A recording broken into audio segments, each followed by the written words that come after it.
আমি এখন সেন্ট্রাল মিলানে, ইতালির মিলান শহরে। এটা একদম মিলানের সেন্ট্রালে অবস্থিত। এটার ইতালিয়ান নাম হচ্ছে ডোমো ডি মিলানো, যেটা মিলান ক্যাথেড্রাল নামে পরিচিত। ইংলিশে মিলান ক্যাথেড্রাল। সেটা অনেক সুন্দর একটা নির্মাণ। আমার কাছে মনে হয় মিলানের সবচেয়ে সুন্দর নির্মাণ হচ্ছে এটা। এটা 1386 সালে নির্মাণ শুরু হয়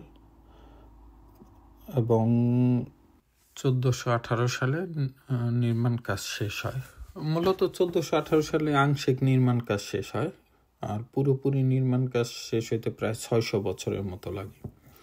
তো এই ক্যাথেড্রালগুলোর সিস্টেমই হচ্ছে এরকম, তারা আংশিক নির্মাণ শেষ হয়, তারপর ধীরে ধীরে এটার উন্নয়নমূলক কাজ চলতে থাকে এবং এটা কয়েকশো বছর যাবৎ চলে। আর এটা রক্ষণাবেক্ষণ হচ্ছে চলতে থাকে সব সময়। কোথায় কোনো প্রবলেম হইলে রিপেয়ার করে, যেখানে যা প্রবলেম সেগুলো হচ্ছে রিপেয়ার চলতে থাকে, এটা বছরের পর বছর। তো আমি যখন হচ্ছে স্পেনে যাই, স্পেনেও ওইটার মধ্যে ওই সাগ্রাদা ফ্যামিলিয়া, যেটা পৃথিবীর সবচেয়ে বড় ক্যাথেড্রাল, সেটার মধ্যে আমি দেখছি এরকমই ছিল। আর ডোমো ডি মিলানো, এটা হচ্ছে আপনার ইতালির মধ্যে সর্ববৃহৎ ক্যাথেড্রাল। এর উচ্চতা 108.5 মিটার আর প্রস্থ হচ্ছে 92 মিটার। তো পৃথিবীর সবচেয়ে বড় সাগ্রাদা ফ্যামিলিয়া হলো, আমার মনে হচ্ছে এটার প্রস্থে এটাই বড়, 92 মিটার। আমি আসলে এত বড় প্রস্থে ক্যাথেড্রাল আমি দেখিনি এর আগে। দেখেন এখানে নির্মাণগুলো দেখেন, আর এটার ফ্লোরটা খেয়াল করবেন। এটার ফ্লোর হচ্ছে আমি অন্য কোনো ক্যাথেড্রালে দেখি নাই এরকম ফ্লোর করা। দেখেন কত সুন্দর। তারপর আমি হচ্ছে এই যে বাইরে আসলাম, এটা সাইড ভিউ। এরপর আবার ভেতরের এই দেখাচ্ছে একটু পরেই। দেখেন এটা বাহির থেকেও দেখা যায়, এত সুন্দর। আর বলার মতো না, অসম্ভব সুন্দর একটা নির্মাণ। দেখেন, আর এটা কলামগুলো অনেক মোটা। এখানে আমি জানি না ভিডিওতে আমি আনতে পারছি কিনা, বাট কলামগুলো অনেক মোটা। দেখেন, আর এটা এমনিতে আমি যখন গুগলে সার্চ দিলাম, দেখলাম যে ক্যাপাসিটি দেখাচ্ছে 40,000 পিপল, 40,000 মানুষের ক্যাপাসিটি। আসলে আমি জানি না 40,000 মানুষ কোথায় ধারণ ক্ষমতা কিভাবে হতে পারে। দেখেন অনেক সুন্দর। আমি এরকম আসলে ফ্লোর এত সুন্দর বলে মতন। এটা হচ্ছে মেইন জায়গা, যেটা বেদি সম্ভবত। এখান দ্বারায় হচ্ছে ওদের যে ধর্মগুরু আছে তারা এখান থেকে স্পিচ দেয়।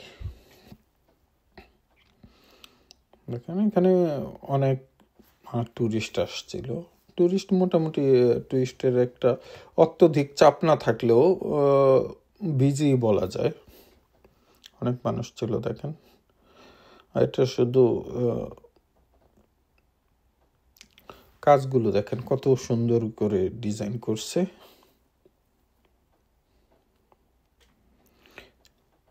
আর মনে হয় কথা না বলে সম্পূর্ণ ভিডিওটা এমনিতে মিউট করে ছেড়ে দিলেই সবচেয়ে ভালো হইতো। কথা বলে মনে হয় আবার অনেক সময় সুন্দর জিনিসের সময় কথা বললে সেইটা অনেক সময় বিরক্তির কারণ হয়ে যায়। আমি জানি না আপনাদের কাছে বিরক্তি লাগবে কিনা, লাগতেও পারে। দেখেন, আর আমি প্রায় 10-12টা ক্যাথেড্রাল ঘুরছি। এর মধ্যে বেশ কয়েকটা বড় বড় ক্যাথেড্রাল আছে। তো আমি গ্লাসগোতে গিয়ে একটা অনেক পুরনো ক্যাথেড্রাল ঘুরছি। তারপরে স্পেনে ঘুরছি, যেখানে যে মোটামুটি ক্যাথেড্রালগুলোর স্ট্রাকচার অনেকটা একই রকম থাকে। তো এটা একটু বেশি বড়, আর এইটায় এত বেশি গ্লাস পেন্টিং। এই যে এই পাশটা, যতটুকু ভেতরে আমি গেছি পুরোটাই হচ্ছে গ্লাস পেন্টিং। তো এত বেশি গ্লাস পেন্টিং আমি দেখি নাই।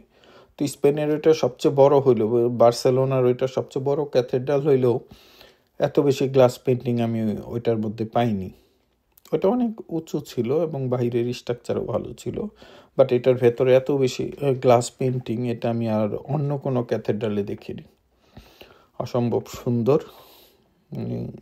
কাছ থেকে না দেখলে আসলে ভাষা প্রকাশ করা যাবে না। আর আমি যেটা সবসময় বলি, এই জিনিসগুলো আসলে ক্যামেরা 25% আনা যায় কিনা সন্দেহ। আমি বের হয়ে চলে আসছি, এখন আমি বাহির দিয়ে যাব হচ্ছে টেরেস দেখতে। আমি উপরে উঠব, তো উপরে উঠলে আসলে পুরোপুরি ডিজাইনটা দেখা যাবে। চলেন যাই এদিক থেকে। এখানে বড় একটা লম্বা লাইন ছিল, লাইন ক্রস করেই তো আমি ভেতরে ঢুকবো এখনই। তো এই যে এই সিঁড়ি দিয়ে উপরে উঠতে হবে, আর কোনো ওয়ে নেই আসলে, এই সিঁড়ি ভেঙেই উঠতে হবে। তো মোটামুটি 108 মিটার উঁচুর মতো। তো এইখানে আসলে আমার উঠতে উঠতে অনেকটা হাঁপায়ে গেছিলাম আমি। এই যে উঠতেছি, দেখেন একটা সময় আসলে কষ্ট হচ্ছিল। এই যে আমি চলে এসেছি, এটা পুরোপুরি উপরে না, এটা একেবারে ছাদ থেকে একটু নিচে। তো এই জায়গায় দেখেন, এখানে অনেকেই এই দিকটায় সময় কাটায়, অনেকে বসে থাকে ঘুরে ফিরে, আবার অনেকে অনেক বেশি ছবি তোলে। দেখেন এই জায়গাগুলোতে আসলে সবাই ছবি তোলে, যে এখানে স্ট্রাকচারগুলো পুরোপুরি বোঝা যাচ্ছে। এবং এইখানে দেখেন আসলে ওই সামনে থেকে যে সুন্দর দেখা যায় রঙগুলো, এখানে ওই রকম না, এখানে রং উঠে গেছে, বা এখানে বৃষ্টি বাতাস এসবের কারণে কালার অনেকটা চেঞ্জ হয়ে যায়। আর সামনের পাশটার মতো এত রং টং করে এই পাশটা রাখে না। তো এখানে আসলে একেবারে পুরোপুরি আমার কাছে মনে হয়েছে অনেকটা স্কটল্যান্ডের মতো। আমি যখন এডিনবরাতে গেছি, এডিনবরাতে বেশিরভাগ বিল্ডিংগুলো ছিল এরকম কালার। তো এখানে একেবারে রং টং করে ওইভাবে রাখে না। বার্সেলোনাতে হচ্ছে, বার্সেলোনাকে এমনিতে রঙের শহর বলা হয়, আসলে অনেক বেশি রং করা। তো দেখেন এদিক থেকে, আর এইটা আসলে আপনাকে এই পাশ থেকে পুরোপুরি এডিনবরার একটা ফিল পাওয়া যায়, যে মনে হয় যে আমি এডিনবরার পুরনো বিল্ডিং বা পুরনো নির্মাণগুলো দেখতেছি। দেখেন ডিজাইনটা দেখেন কত সুন্দর। অনেক সময় মানুষ বিভিন্ন কাঠে বা পাথরে এরকম ডিজাইন করত। তো দেখেন কত হাজার বছর আগে এটা নির্মাণ হয়েছে, তো তখনই মানুষ কত অ্যাডভান্স ছিল। আর ইতালির সভ্যতা আসলে অনেক পুরনো সভ্যতা, রোমান সভ্যতা অনেক পুরনো। পৃথিবীর বিভিন্ন দেশে এই রোমানরা যখন রাজত্ব করছে, তাদের বিভিন্ন বিল্ডিং বা বিভিন্ন যা যাই ওরা ব্যবহার করছে, তো এই জিনিসগুলো ওরা চিহ্ন রেখে আসছে। দেখেন এখন আমি এই যে এই জায়গাগুলোতে হচ্ছে, এই জায়গাটা হচ্ছে ছবি তোলার জন্য খুবই সুন্দর।